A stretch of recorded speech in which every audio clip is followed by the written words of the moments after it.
je vous montre tout de suite ce que je fais sur Reddit. Ouais, je suis énormément autour de la FGC. Énormément autour de la FGC, ouais. C'est mon premier truc, notre truc de base sur cette communauté qui me donne réellement envie de bouger. Et justement, je vais parler de FGC avec le subreddit de Airfighters que je modère. Et c'est ce que ça donne. On a plein de sujets, on a des sujets marrants, on a des mèmes aussi, comme la comparaison entre Kojima et Arana, qui sont un peu en mode parrain de la pègre, avec leurs cosplayeuses pour montrer leur jeu. Mais je vais surtout parler de sujets intéressants qui sont employés par pas mal de gens. J'ai l'intégralité de mes posts juste ici. Et je vais parler de ce que j'en pense, du sujet en général, du post et de ce que ça réplique dans la communauté, parce que j'ai maintenant 16 ans de communauté dans mes pattes et j'aimerais un petit peu expliquer un petit peu ce qui se passe dans cette scène de manière actuelle et couvrir les topics qui sont intéressants et qui sont d'actualité dans la communauté. Donc, pour commencer, donc là, on a un tweet, on a un post qui parle des autocombos, des mécaniques d'autocombo dans les jeux de combat. C'est intéressant dans le sens où c'est pas arrivé avec Street Fighter et le mode moderne, même si ça a énormément contribué à ça. C'est arrivé avec Guilty Gear et avec BlazBlue, qui ont tous les deux leur mode stylish. Et le mode stylish, c'était que chaque bouton avait un autocombo. Donc tu pouvais bourrer les autocombos dans chacun des boutons. Et tu avais un bouton de spécial qui activait les coups spéciaux des adversaires sans faire de quart de cercle ou de 360 ou autre. Juste en faisant avant, arrière et compagnie. Et l'idée c'était que les joueurs technical pouvaient jouer contre les joueurs stylish. Et les joueurs technical c'était le Guilty Gear ou le BlazBlue que tu connais déjà, avec les quarts de cercle et autres. Et le stylish c'était le jeu un petit peu plus facile, donc les gameplays autocombo. Évidemment, il fallait équilibrer ça. Donc la manière dont ils ont équilibré ça dans les deux jeux, c'est que le mode stylish fait 75% de dégâts, comparé au mode technical qui fait 100% des dégâts que tu envoies au niveau des touches. Donc c'est plus difficile à tuer, mais c'est plus difficile pour tuer, mais c'est bien plus facile pour toi de réaliser ces coups. Et il y a eu beaucoup de réponses qui étaient bien pour le casual play et pas spécialement génial pour apprendre à comment jouer au jeu de baston, parce que forcément tu n'apprends pas à jouer à Guilty Gear vu que tu apprends à jouer avec une méthode autre de contrôle, ce qui n'a strictement rien à voir avec Guilty Gear. Mais moi je trouve que ça aide parce que j'ai une expérience avec Guilty Gear Xrd qui est juste là, où un pote, un bon joueur de jeu de baston m'a appelé voir ses potes à lui,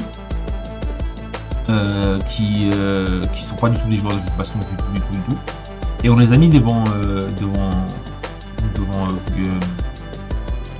Guilty Gear et on les a mis en stylish et ils ont kiffé leur race. C'est un truc de malade. Ils ont adoré le jeu. Ils étaient en stylish, ils faisaient que bourrer les boutons, ils kiffaient ça et je pense que de ce côté-là, ça a marché. Parce que c'est ce côté-là qui te permet d'apprécier un jeu de combat juste en bourrant les touches, tu vois, et de voir les animations qui se passent. Donc rien que sur ce coup-là, je trouve que c'est réussi de la part d'un système d'avoir fait un système comme ça. Et après, ça a été repris par Capcom par la suite. Donc pas mal pour t'apprendre le spacing, pas mal pour t'apprendre comment jouer au jeu de baston un petit peu en mettant la garde, en regardant, etc. Pas mal pour ceux qui découvrent la licence Guilty Gear ou la licence même la licence Street Fighter 6 d'ailleurs, hein, qui a le mode moderne. Et le mode moderne est très très puissant dans le jeu. Beaucoup moins équilibré que le mode stylish et le mode technical des deux jeux BlazBlue Central Fiction. Je crois qu'il l'avait déjà à l'époque de Chrono Phantasma.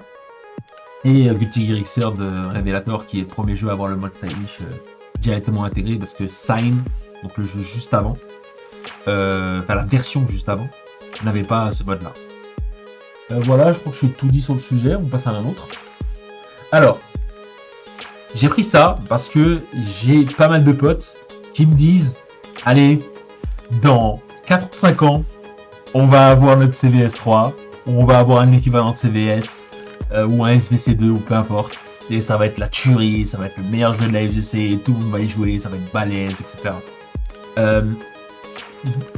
J'y crois pas trop, parce que quand CVS2 était sorti, c'était le jeu à jouer, par excellence. Plus jouer que 2X, plus jouer que ce jeu-là, donc c'est le jeu réellement à jouer. Et moi, ça me paraît très curieux que ces deux développeurs-là se mettent une balle dans le pied, avec leur propre licence, à savoir Street Fighter d'un côté et King of Fighters de l'autre, et bientôt Garou City of the Wolves.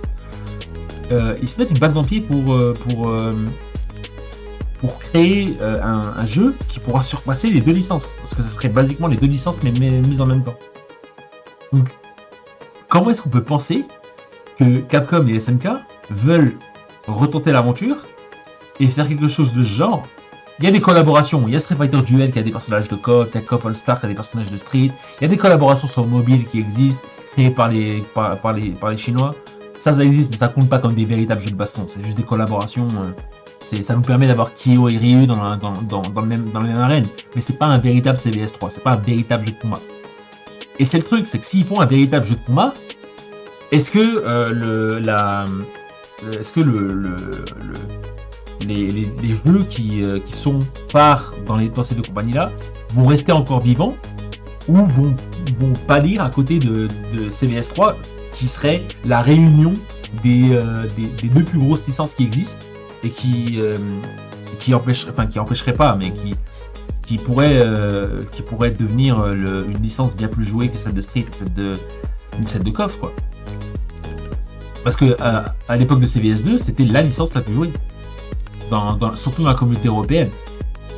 C'était le jeu, il était plus gros que First Strike, il était plus gros que Marvel vs Capcom 2, plus gros que n'importe quel King of Fighters.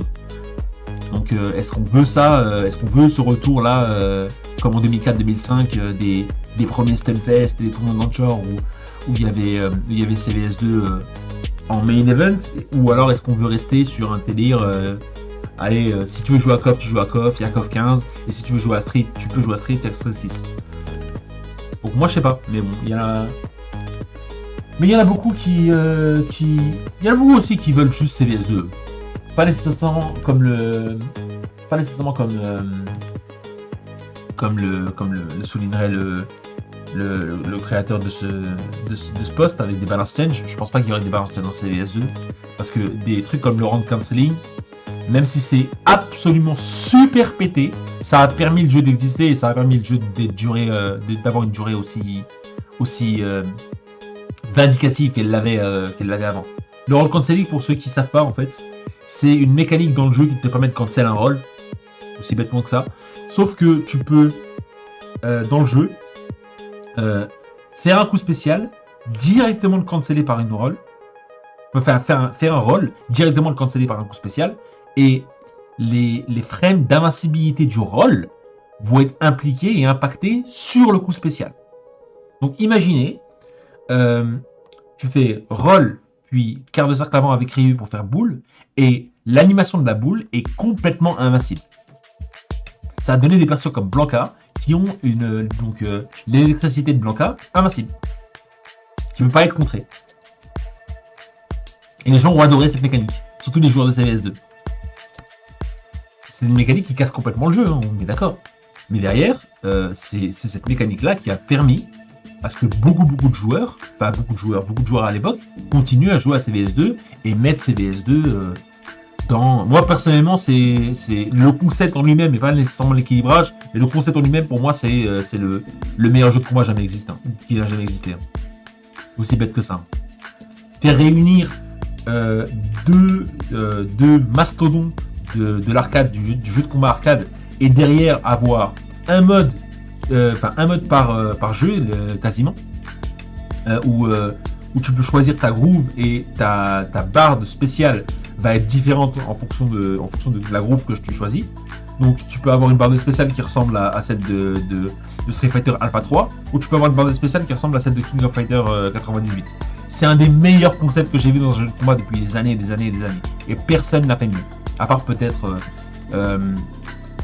Melty Blood avec les trois lunes, ou Mortal Kombat X avec les variations qui sont réapparues aussi dans Mortal Kombat 11. Et c'est encore plus pété dans Mortal Kombat 11 vu qu'ils ont carrément lâché le concept. Ils ont dit, tu sais quoi, on va faire une custom variation maintenant. Donc c'était assez balèze. Mais bon. Ce qu'il faut aussi dire dans ce post, c'est que la plupart des low tier caractères dont le personnage dont le poster parle, c'est des personnages de SNK. Parce que pour moi, c'est un sabotage. J'ose le dire. C'est un sabotage complet de la part de Capcom parce que il y avait des personnages comme King qui n'avaient pas de médium qui se cancellaient. Les médiums n'étaient pas cancellables avec King. C'est fort de café quand même, surtout sur un jeu qui censé ressembler à Street Fighter. Excusez-moi du peu quand même. Donc c'est bizarre. Mais ça a existé et au moins ça a le but d'avoir été créé quoi. Mais bon. Ça reste quand même très bizarre. On passe à un autre sujet. Alors, ça c'est le sujet. C'est pas un sujet super hot dans la communauté, mais c'est un sujet assez délicat en fait à implémenter, enfin assez délicat à expliquer. Ce qui s'est passé, c'est que donc le créateur de Skullgirls, Mike Z, qui est le lead programmeur et qui était le lead programmeur et celui qui dirigeait un peu où la licence allait. Apparemment, de base, en fait, on disait qu'il avait des comportements qui étaient pas du tout bons vis-à-vis de la création de la création de la boîte et qui traitait les employés un petit peu comme des merdes.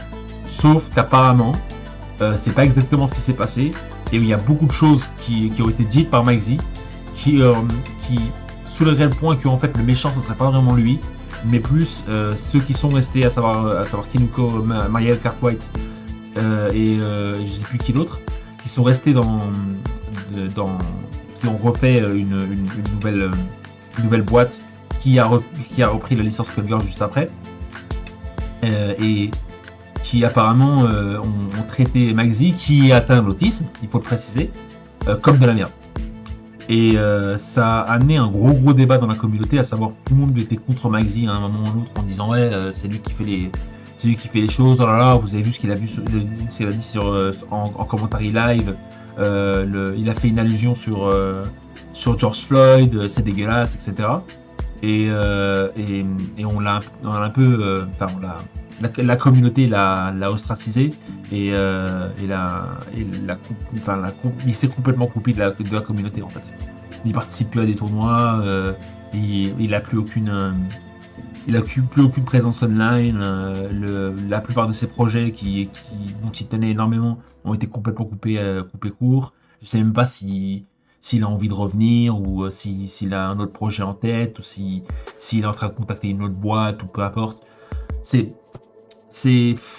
super triste comme histoire, mais ce qu'on sait, c'est que ça a été développé de base vers novembre 2023. Et pour l'instant, on n'a pas encore eu de news sur la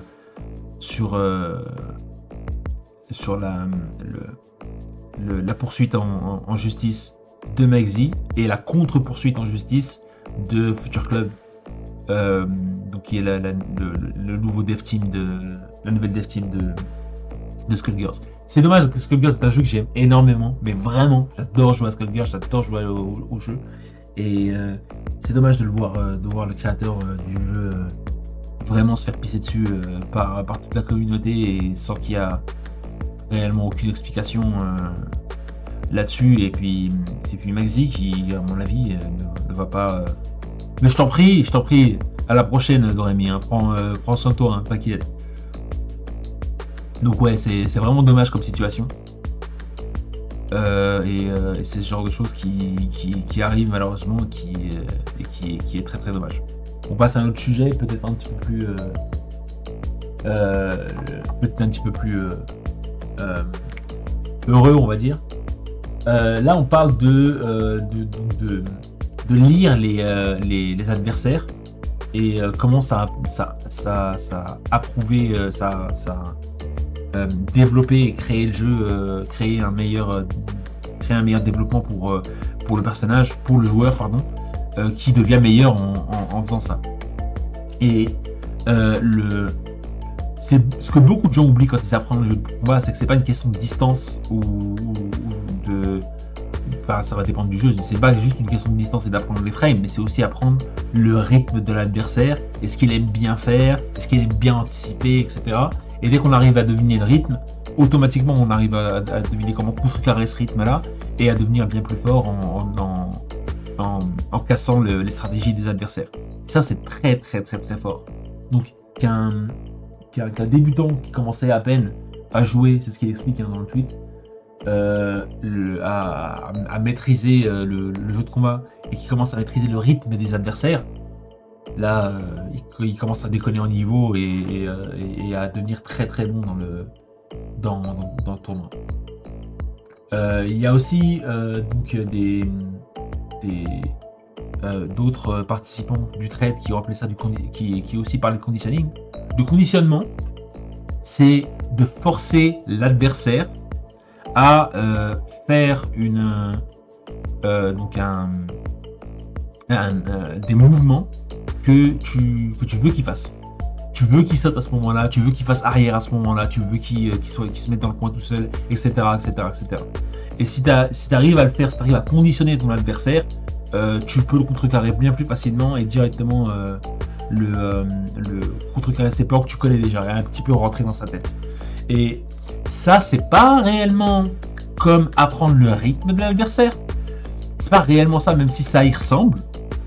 Mais c'est plus comme réellement rentrer dans la tête de l'adversaire et le lire, les fameux read. Lire l'adversaire très très facilement et le battre juste après, quoi. Ça aussi, c'est un sujet extrêmement intéressant. Autre sujet, les joueurs de Tekken qui apparemment seraient des cucks. Ça, c'est encore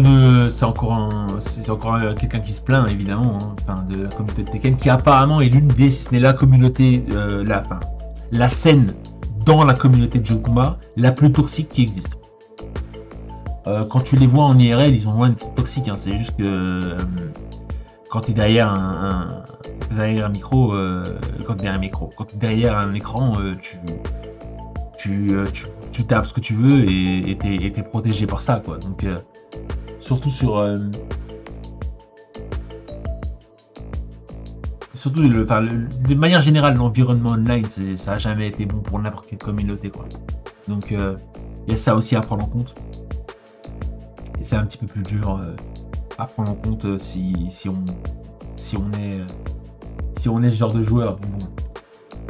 Surtout, apparemment, la communauté de Tekken online est vraiment insupportable, de ce que j'ai pu comprendre. Bon.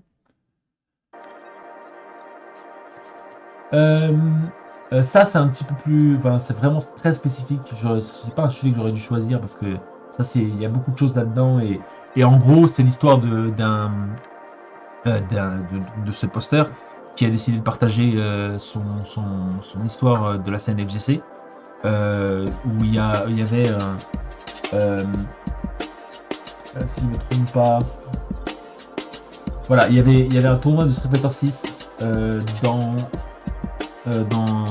un Comic Con et il n'y avait pas assez de setup. Donc ce qu'ils ont décidé de faire, c'est ramener eux-mêmes leur setup et faire eux-mêmes leur tournoi. Donc il s'est fait aider par un pote qui s'appelle Eric, qu'il a rencontré pendant l'event, et ça lui a permis de créer le tournoi et d'avoir un bon moment à passer avec Eric et avec les autres qui voulaient découvrir les jeux de combat. Ça, c'est le genre d'histoire que j'aime bien parce que c'est la communauté qu'on connaît, mais la communauté dont on parle pas assez. celle des gens qui font du local et ils veulent développer le local à leur sauce et faire des bonnes choses avec. Et surtout partir de rien et avoir toutes les clés en main pour pouvoir faire ce qu'ils ont envie de faire, tu vois. Donc c'est assez intéressant là-dessus. Voilà, c'est une petite histoire sur Reddit, elle est un peu longue, mais ouais, mais c'était vraiment balèze. C'est une genre d'histoire qui me fait plaisir à voir. Ensuite, apparemment Arc System qui travaillerait sur des projets multiples dont on ne sait pas ce que c'est. Ouais, c'est ce qu'a toujours fait Arc System en fait. Arc System n'a jamais arrêté de bosser sur un projet depuis que la boîte a existé.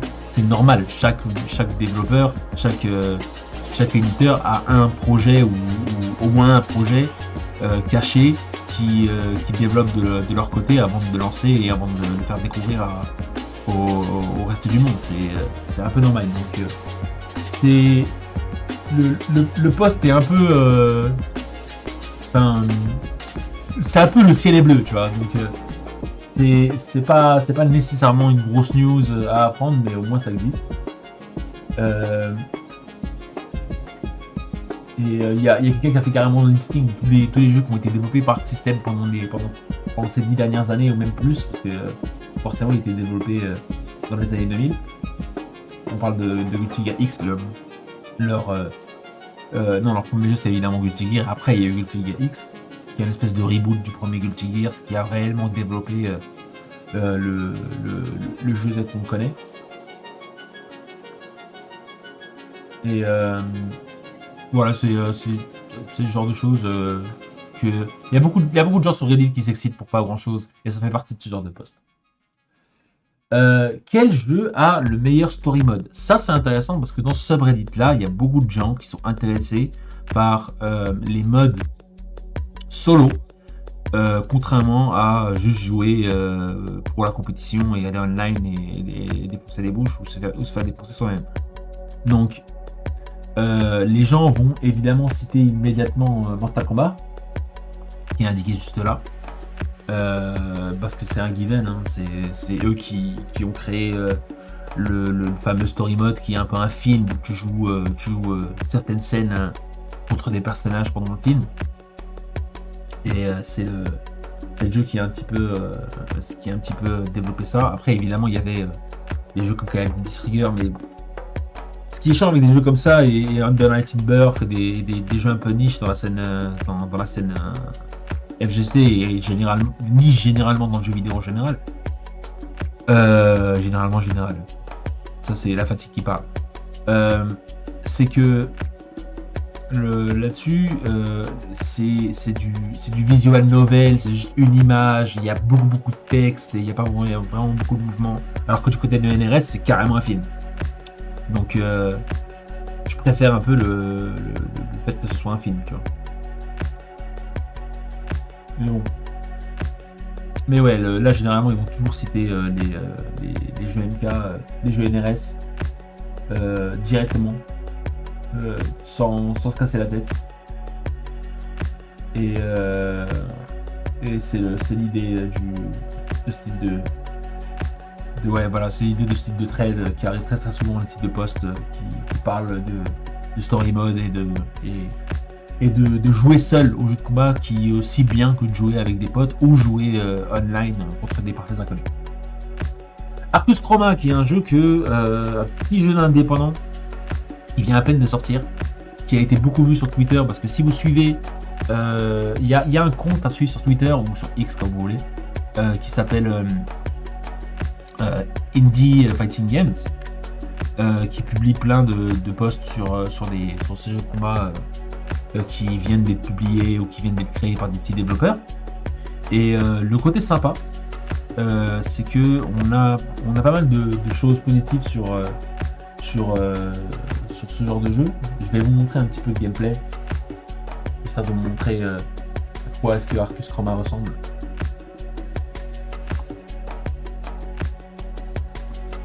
Pour vous donner une idée.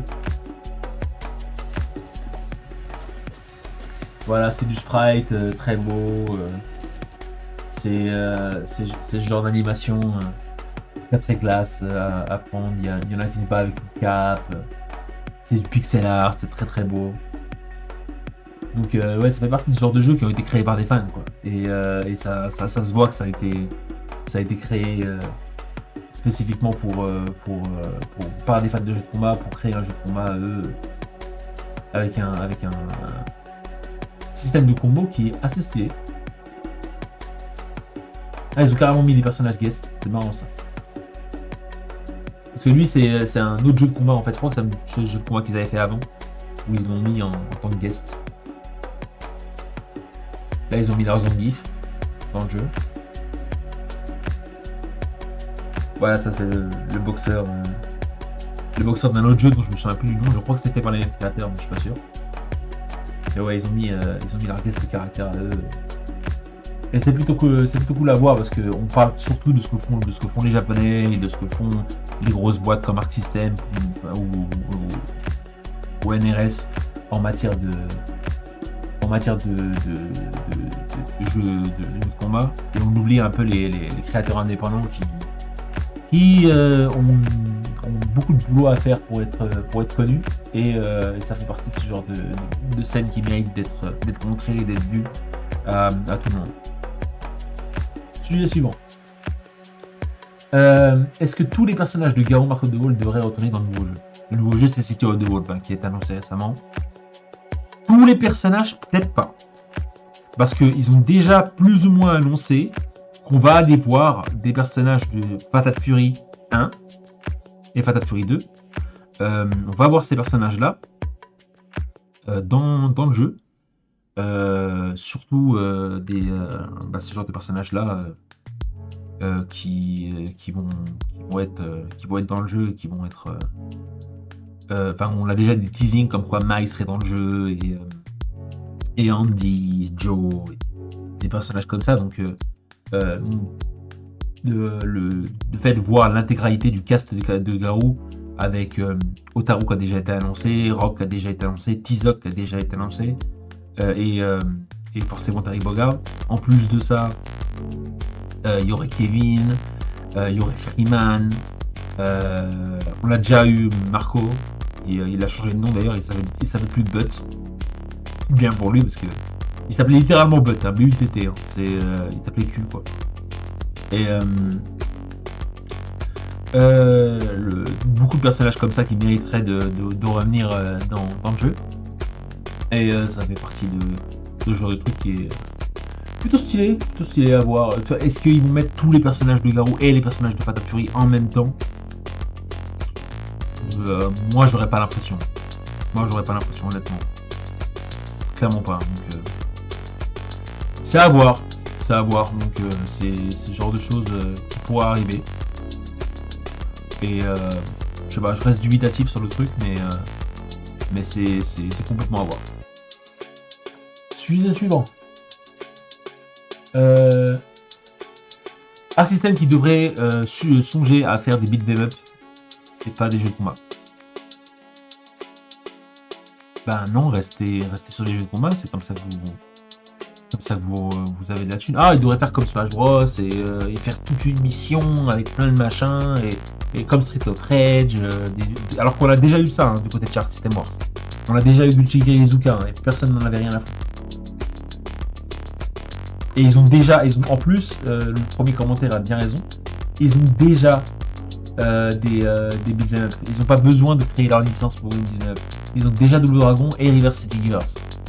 Donc, et avec ça, avec les jeux dont je me souviens plus de nom, avec le sprite très connu des gars un peu en mode Yakuza, je me souviens plus du nom.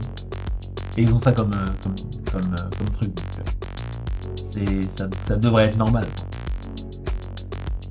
Donc ouais, sujet un peu léger. Est-ce que le milieu des années 2010 a eu un deuxième Dark Age? Alors, ce qu'on explique comme Dark Age, c'est ce qui s'est passé entre 99 et 2008 dans les jeux de combat, où apparemment on n'a rien eu comme jeu de combat.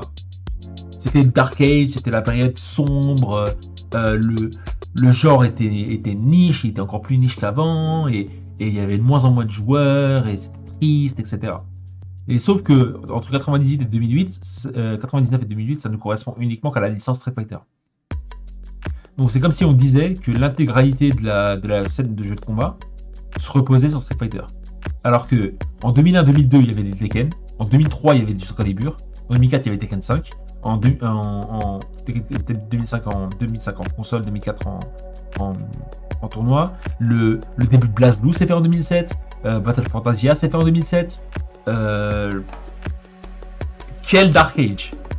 De quoi est-ce qu'on parle? Et derrière, il y aurait eu une deuxième Dark Age entre Street Fighter 4 et Street Fighter 5, surtout entre Street Fighter 5 et pendant la sortie de Street Fighter 5, alors que Tekken 7 et Culti Gear Xrd et Soul Calibur 6 qui est sorti en 2018, il a floppé au final, mais bon, ça, justement, ça fait partie de ce genre de jeu qui flop. Il y en a un comme ça, surtout au niveau des jeux 3D. Ben, il y a tout ça, et on ose dire encore qu'il y a eu une Dark Age de combat que ce soit mi-2010 ou pendant le milieu des années 2010 ou pendant le milieu des années 2000. Moi, je vais être très catégorique là-dessus. Il n'y a jamais eu de Dark Age. Zéro Dark Age dans les jeux de combat. Zéro. Parce que les jeux de combat étaient quand même créés, et quand même appréciés, et quand même joués, que ce soit en salle d'arcade ou sur console, pendant ces années-là. Et la seule licence qui compte, c'est pas Street Fighter. Surtout pas dans une scène comme les jeux de combat. Surtout pas dans une scène comme la FGC. Dans une communauté comme la FGC, on joue à tout. On ne joue pas que à Street Fighter, malgré le fait qu'il n'y ait pas Street Fighter. Ça reste complètement débile de dire que parce qu'il y a Street Fighter, parce qu'il n'y a pas Street Fighter, le genre meurt. Non, du tout. Et ça n'a pas été reçu de manière super cool, parce que le gars se reçoit avec un seul message, un seul vote, et le top commentaire se retrouve avec 43 votes. Ça veut bien dire que son post n'est pas populaire du tout. Poste suivant. Ça, je vais passer. Là-dessus parce que je pensais que ça allait être un sujet intéressant, mais l'heure tourne et j'ai envie de jouer à Hot Wheels. Et derrière, j'ai pas l'impression que c'est ce genre de sujet qui durait des plombes et j'ai pas envie de m'attarder à ça. Alors, est-ce que les motion inputs carries, donc est-ce que ça se reporte bien de jeu de baston en jeu de baston, surtout en jeu de baston 2D? Ben oui. Quand tu apprends comment faire des quarts de cercle d'un coup, quand tu apprends à faire des quarts de cercle sur ce type de jeu-là, automatiquement tu sais comment utiliser. Quand tu apprends à faire des quarts de cercle de ce genre-là, tu sais comment utiliser ce genre d'input sur n'importe quel jeu de combat. C'est naturel que tu apprends à jouer à un jeu de combat, que tu apprends une carte de cercle, genre dans Street Fighter, et quand tu te mets à jouer à King of Fighters, ça te paraît plus naturel parce que les cartes de cercle sont les mêmes. C'est pas exactement les mêmes, il y a une notion d'input buffer qui change, etc. Mais c'est pas exactement les mêmes. Mais ouais. Non, mais de base, non. Évidemment que ça se passe de jeu de baston en jeu de baston. Sujet d'après, ça c'est un sujet un peu compliqué. Il parlait des blends de bis. C'est basiquement toutes les personnes qui disent c'est pas ma faute si j'ai perdu, c'est la manette, c'est le buffer du jeu, c'est le personnage en face, c'est le joueur.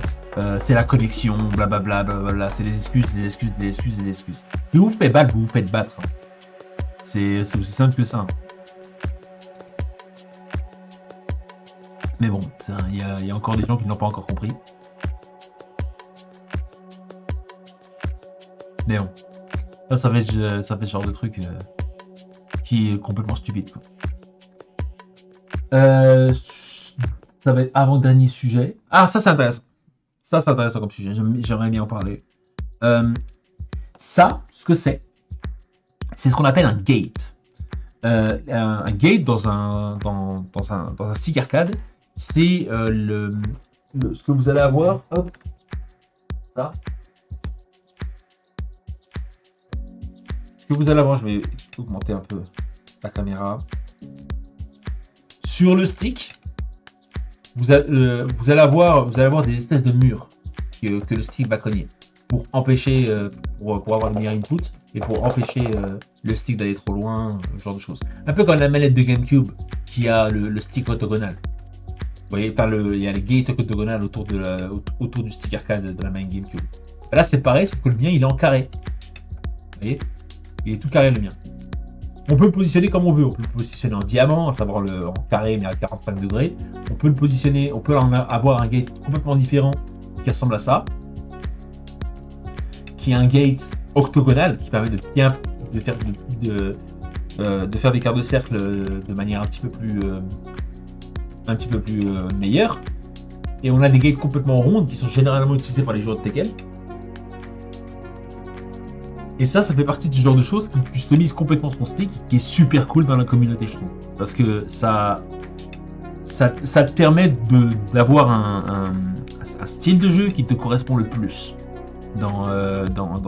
surtout quand tu joues au stick. Quand tu joues à la manette, généralement, tu vas juste configurer tes touches et puis t'es tranquille. Quand tu joues au stick, tu peux configurer tes boutons, tu peux configurer le gate de ton stick, tu peux configurer plein de choses, et ça me fait kiffer, moi. C'est pour ça que j'ai toujours ça. J'ai toujours ça à portée de main.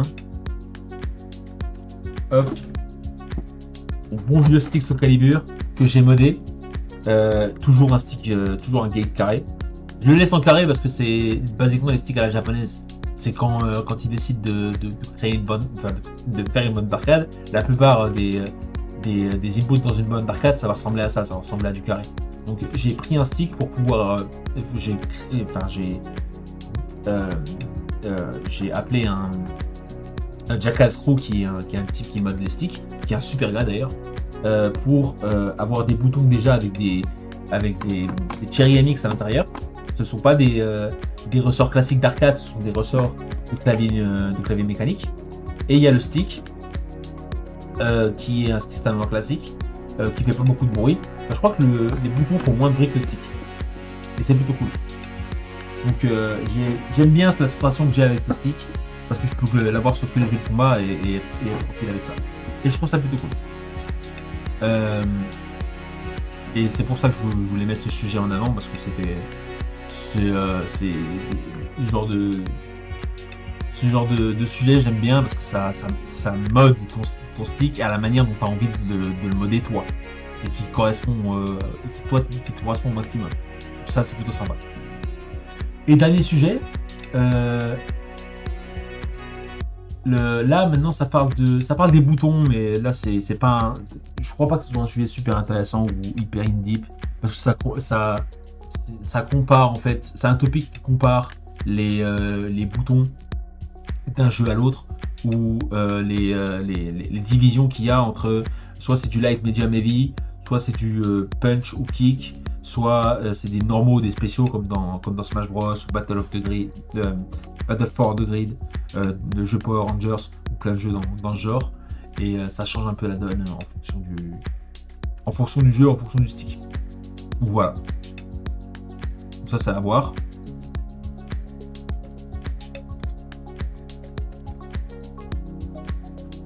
Mais bon, c'est ce genre de choses qui est assez cool à voir, mais qui n'est pas spécialement intéressant comme topic. Voilà, c'est plus ou moins ce que va donner en fait mes posts Reddit. Donc mes publications sur Reddit, ce que je fais en fait sur Reddit. Je regarde tous les threads, tous les posts qui passent sur Reddit. Je les modère pour voir s'ils sont aptes sur ce subreddit ou pas. On va bientôt atteindre les 140 000 membres, pardon, dans le serveur. Je suis super fier de ça. Et on va pouvoir faire de bons trucs à mon avis dans le jeu, un petit peu dans le futur. Et ça me fait plutôt kiffer. Bon, ben maintenant on a fait le tour avec Reddit, donc moi je vous propose de passer à du Hot Wheels. Hein. Ouais, hein. On va mettre le stream en pause pendant quelques minutes et je reviens juste après pour parler du Hot Wheels. On va jouer à des jeux de course, on va jouer à des jeux de tuture. Ça va être cool. Bon allez, je stoppe le stream, merci de l'avoir regardé. Merci aux lurkers comme Aurel Cringe d'avoir regardé le stream. Super sympa de sa part, même si je sais qu'il n'est pas très jeu de baston. J'espère qu'il a découvert 2-3 choses avec ce que je déblatère. Mais merci en tout cas d'être passé et pour mon premier stream. Et là, on va enquiller juste après sur un autre stream. Je vais fermer ce stream et je vais en ouvrir un nouveau pour jouer à Hot Wheels dans à peine 10 minutes. Ok? Allez les mecs, à la prochaine.